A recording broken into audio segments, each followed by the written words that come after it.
Facilis descensus Averno. El descenso al Averno es fácil. La puerta del negro dique está abierta noche y día, pero dar marcha atrás y salir a los aires de arriba, eso es lo difícil. A pesar de esta advertencia por parte de Virgilio a lo largo de la historia, muchos han sido los personajes literarios que han descendido al Hades o han querido tener contacto con él.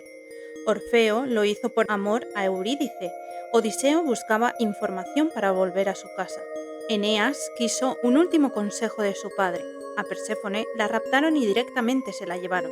Dante buscaba el conocimiento necesario para la redención de su alma, y Olislao y Peter Murdoch querían traer de vuelta el alma de su director de tesis en la nueva novela de R.F. Kuang, Catábasis. Pero, ¿eran estas historias pura ficción o se basaban en lugares reales donde se realizaban rituales terroríficos? A través de Estrabón, en el siglo I antes de nuestra era, el historiador Éforo nos relata una historia inquietante. Al parecer, un grupo de colonos cimerios que llegaron al sur de Italia vivía en casas subterráneas llamadas Argilae, conectadas por túneles. Según la leyenda, estos servían al sacerdocio del oráculo de los muertos y tenían una costumbre ancestral: jamás ver la luz del sol. Solo salían de sus cavernas por la noche. Al respecto, Éforo, quien asigna la propiedad del lugar a los cimerios, afirma que estos habitaban en moradas subterráneas, a las que llamaban argilas, y que por medio de túneles se visitaban con asiduidad unos a otros y recibían a los extranjeros que acudían al oráculo que estaba situado en las profundidades remotas de la tierra. Añade que vivían de la extracción de sus minerales, de las consultas al oráculo y de las tasas que su rey había impuesto a los visitantes. Con posterioridad, este pueblo fue destruido por cierto rey al que una predicción no le había sido favorable. El oráculo, empero, todavía permanece en pie, si bien ha sido transferido a otro lugar. Pero, ¿dónde está este lugar? ¿Y qué se hacía exactamente? Pues Estrabón nos cuenta lo siguiente antes de esta cita de Éforo. El Averno es un golfo de gran profundidad y con una estrecha abertura que por su tamaño y características naturales tiene condiciones favorables para un puerto. En el pasado estaba cubierto por bosques salvajes de árboles grandiosos, impenetrables, los cuales, según la superstición, cubrían de sombra el golfo. Contaban también los lugareños la leyenda de que los pájaros que los sobrevolaban caían en el mar muertos por los vapores de las emanaciones que habían inhalado, como si fueran las grutas de Plutón. Suponían incluso que este lugar era un plutonio. Hacia allí, por cierto, se dirigían en barca quienes iban a realizar sacrificios propiciatorios y ceremonias expiatorias a las divinidades del inframundo, para lo cual contaban con sacerdotes que dirigían tales ritos y se encargaban de la administración del lugar. Allí mismo hay una fuente de agua dulce, al borde del mar, pero todos se abstenían de beberla porque creían que era agua de la laguna Estigia. En el mismo lugar se levanta también un oráculo. Con su descripción, Estrabón está haciendo referencia a un Nekiomanteion o Nigromanteion, un templo físico o santuario diseñado para comunicarse con los espíritus de las personas fallecidas y obtener a través de estos diferentes profecías. En este punto es importante que sepamos distinguir entre Nekia y la catábasis. Y es que aunque a veces se usan indistintamente, al parecer no es del todo correcto.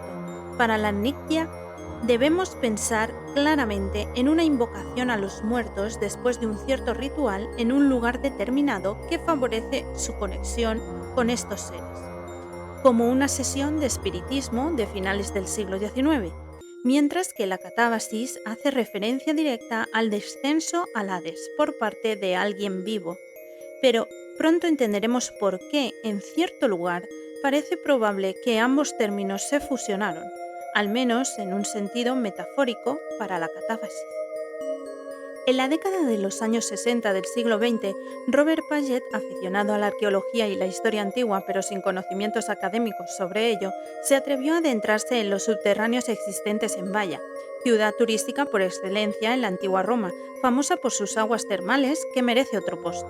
Este sistema de túneles y canalizaciones subterráneas ya era conocido por los arqueólogos desde que Amedeo Maiuri lo descubriera en 1956, pero no se atrevían a adentrarse por los gases sulfurosos que había en el lugar. Robert Paget descubrió en Baia un sofisticado sistema de túneles oculto bajo escombros y gases tóxicos. El diseño incluía pasajes estrechos y un río subterráneo de agua caliente que simulaba el Estigia. Según Paget, este lugar era un escenario ritual donde los sacerdotes guiaban a los visitantes en botes hacia un santuario oracular donde se producía la nequia.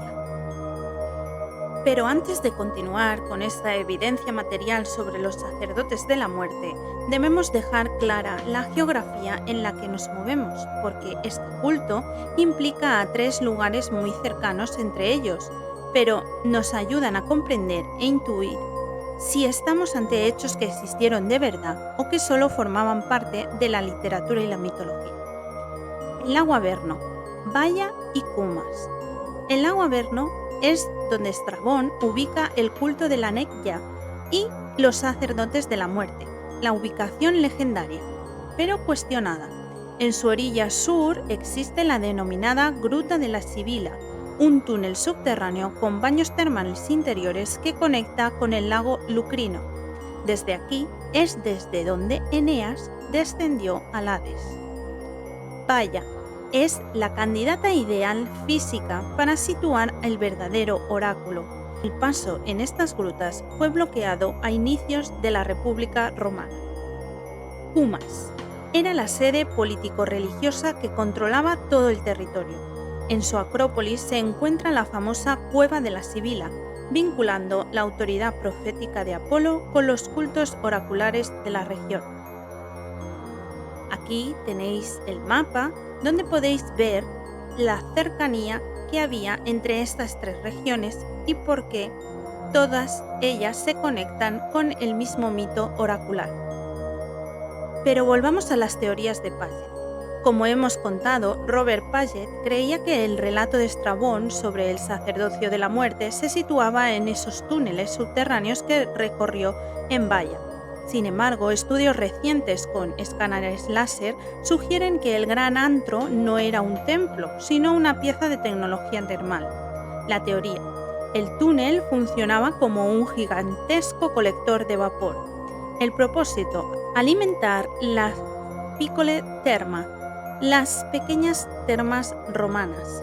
El río hirviente al final del túnel no era el Estigia, sino una fuente geotérmica natural.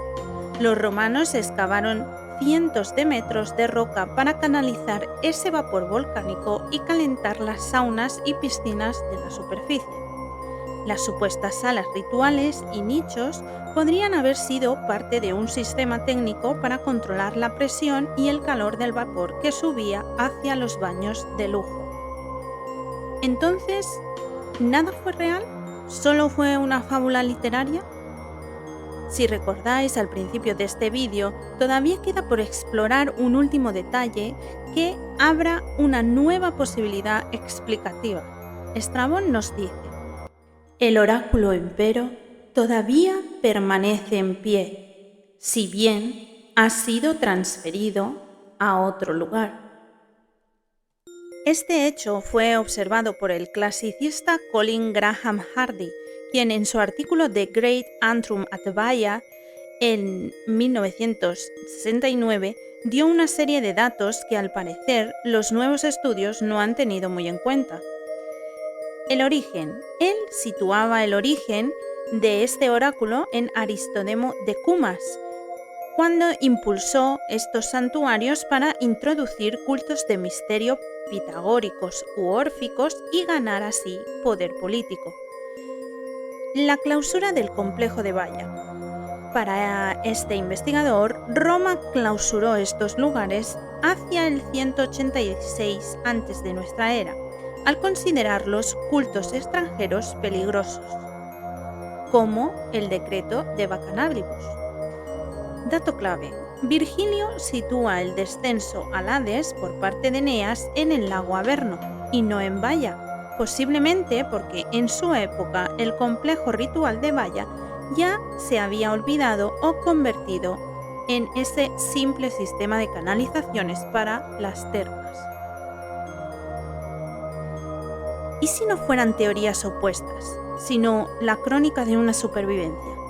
El oráculo de la muerte no desapareció, evolucionó. Lo que nació en los túneles sulfurosos de Baia se refugió en el Averno cuando el primer santuario fue bloqueado, manteniendo vivo el ritual hasta finales del siglo IV antes de nuestra era. Sin embargo, el inframundo físico sucumbió ante el pragmatismo de Roma. Agripa militarizó el Averno, talando sus bosques sagrados y convirtiendo los caminos al infierno en almacenes navales, mientras los pasajes de Baia fueron absorbidos por el lujo de las termas imperiales. Pero el culto no murió, se transformó. La tradición oracular se trasladó al templo de Apolo en la Acrópolis de Cumas bajo la protección de Augusto. Así, mientras los antiguos sacerdotes de la muerte quedaban en el olvido, el descenso al Hades dejaba de ser un viaje físico para convertirse en el mito eterno que hoy leemos en Virgilio. ¿Y vosotros qué creéis? ¿Pudo haber sido primero un oráculo griego sagrado y fantasmal, que luego los romanos convirtieron en un sistema de calefacción y energía para sus termas? ¿O nuestra imaginación convirtió una sala de calderas antigua en la puerta del infierno? Os leemos en los comentarios.